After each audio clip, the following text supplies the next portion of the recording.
Qual será a igreja ideal para realizar a cerimônia de casamento dos noivos que você está assessorando?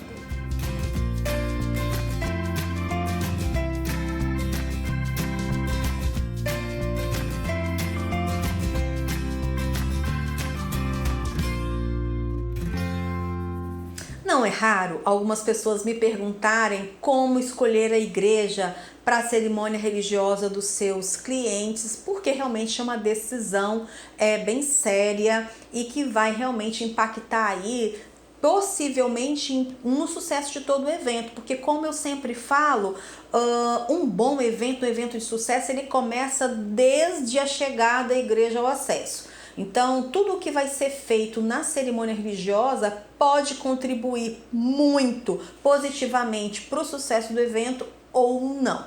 Então, é uma decisão importante. Se você está chegando aqui hoje pela primeira vez e está olhando quem é essa pessoa, eu sou Patrícia Esteves. Eu sou cerimonialista especializada em casamentos há mais de 12 anos, com centenas de eventos realizados. Sou idealizadora e instrutora do treinamento Cerimonialistas de Sucesso, considerado o treinamento mais completo do Brasil sobre assessoria cerimonial de casamentos, com centenas de profissionais certificados em todo o Brasil, e é por isso que esse canal é dedicado ao casamento, à marca digital, a empreendedorismo, a mídias sociais. A gente fala um pouco disso aqui toda semana para você, tá bom? E hoje eu quero te ajudar a definir qual é a igreja ideal. Se você assinar um contrato com um casal de noivos para assessorá-los em todas as etapas, inclusive na escolha da igreja, o que é interessante você levar em consideração? A primeira coisa que eu sempre falo é o lado afetivo. A igreja, ela obviamente é o lado espiritual da coisa. E esse lado espiritual, para algumas pessoas, pode ser muito importante, para outras nem tanto. Então tem aquela questão de, eu cresci, eu sempre frequentei, foi aqui que eu fui batizada, que eu fui crismada, ou foi aqui que meus pais se casaram, é aqui que eu congrego há muitos anos, enfim, é o meu pastor ou é o padre, enfim. Tem um lado afetivo, o lado emocional, que pode ser muito importante, e isso com certeza tem que ser levado em consideração. E este ponto de afetividade só vai ser assim avaliado se vale a pena ou não optar por aquela igreja de acordo com as características dela, que a gente vai estar vendo aqui agora. Primeira coisa que eu sempre falo sobre o local de fazer um evento, que neste caso é a cerimônia religiosa, é o acesso, né? Existem igrejas lindas, maravilhosas, mas em ruas estreitinhas, que não tem estacionamento nem na própria igreja, ela não tem um pátio para estacionamento, um espaço específico dela, e nem na rua, e nem no entorno você não consegue estacionar, o que dificulta muito tanto para o grupo de padrinhos como para os convidados de uma forma geral.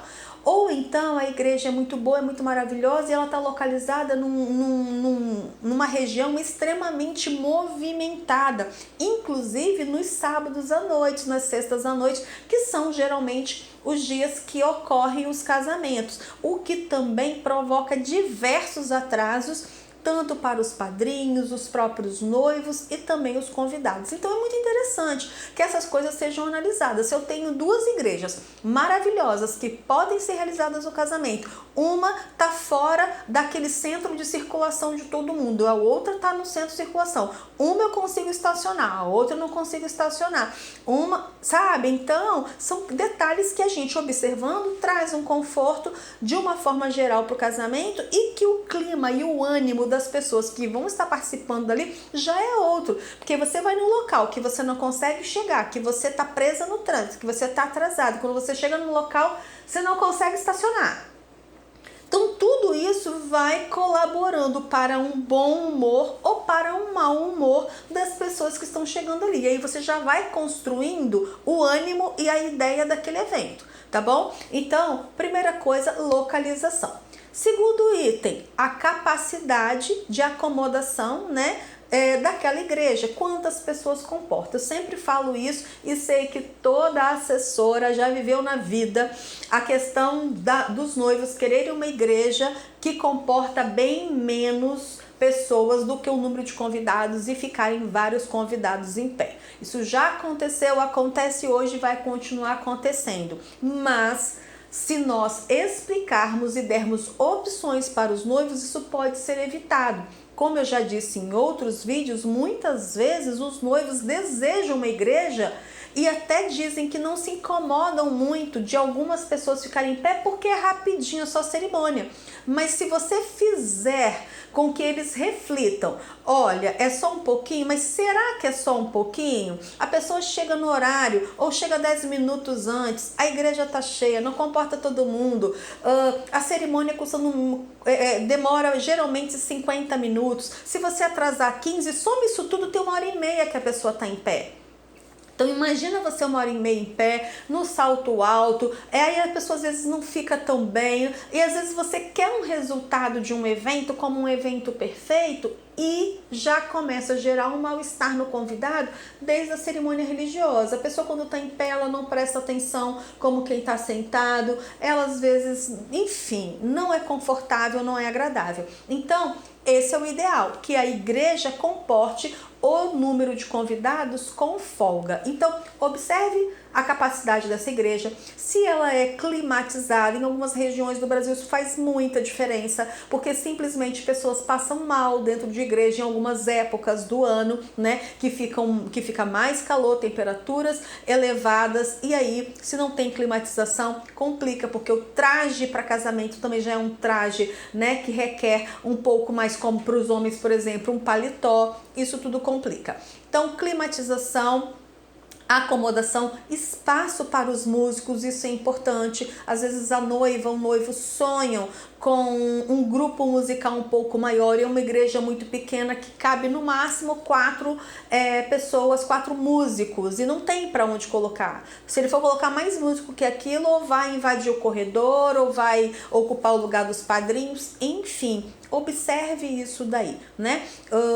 As regras da igreja é muito importante, porque se a igreja tem uma regra que não pode abrir ou fechar uma porta, que não pode uma criança entrar com uma plaquinha ou um balão, que não pode uma música, né? Regra é regra, ela é para ser cumprida. Então, se uma noiva deseja fazer algo que uma igreja proíbe, a atitude correta é ela buscar uma outra igreja e não solicitar que você, assessora, faça o que não deve ser feito. Você é uma profissional, fazer o que não deve ser feito é uma atitude antiética e que não vai colaborar nem um pouco positivamente para a criação da sua imagem profissional, tá bem? Então, se adequar a isso daí, e também para que ao desenvolver toda a parte litúrgica, todo o protocolo, todo o cerimonial do casamento religioso, ele já seja feito em cima das regras permitidas pela igreja, tá bom? Então, essa informação é super importante.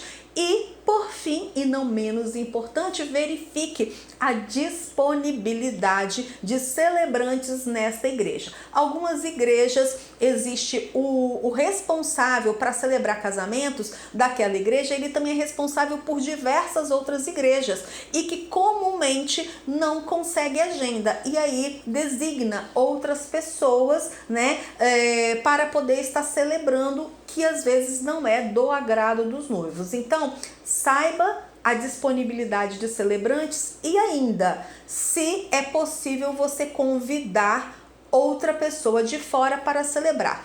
Como assim? Por exemplo, numa igreja católica, o pároco, ele é responsável muitas vezes por várias igrejas da comunidade. Então, se ele já tem um casamento marcado, ele não tem como fazer um outro numa outra igreja da mesma comunidade, no mesmo dia e horário. Aí, às vezes, ele designa um diácono que é autorizado a celebrar casamentos. Mas os noivos gostariam que fosse um padre e não um diácono. Se aquele padre daquela paróquia não tem disponibilidade, se é possível os noivos convidarem um outro padre de uma outra igreja, de uma outra paróquia, claro, da mesma denominação. No caso, se a Igreja Católica Apostólica Romana, vai ser um padre, né, da Igreja Católica Apostólica Romana, para estar celebrando naquela igreja. Faça essas perguntas para que não tenha o inconveniente de lá na frente saber que não tem um padre à disposição, por exemplo, né? E que os noivos não podem levar um outro padre convidado. Então, faça essas perguntas para que na hora de decidir a decisão seja adequada, seja bem feita, você tenha a estrutura necessária de banheiros, de água, de ter uma estrutura anexa que te colabore na hora de organizar cortejo, padrinhos. Veja tudo isso, a acessibilidade, para que você, sua equipe, convidados, noivos, tenham o maior conforto possível e que você consiga organizar com a maior tranquilidade, trazendo assim o melhor resultado para todos no evento, tá bom? Tomara que essas dicas tenham colaborado com você na hora de você definir aí o local da cerimônia religiosa dos seus clientes. E se você tiver ainda dúvidas sobre isso, escreve aqui embaixo para mim. Eu terei prazer de poder te responder gravando um vídeo para isso. Tem dúvidas ou tem curiosidade sobre os meus treinamentos? Quer saber o que é o treinamento cerimonialista de sucesso e todos os outros que eu tenho? Aqui na descrição desse vídeo, basta clicar na setinha aqui embaixo, você vai ter todos os links para poder ter acesso a essa informação. E já sabe, se ainda não é inscrito aqui no meu canal, como assim? Se inscreve agora e aciona a campainha, porque assim você vai ser notificada todas as vezes que eu postar um vídeo novo neste canal e toda semana tem vídeo novo por aqui. Tá bom? É isso. Eu estou indo. Beijocas da Paty para você.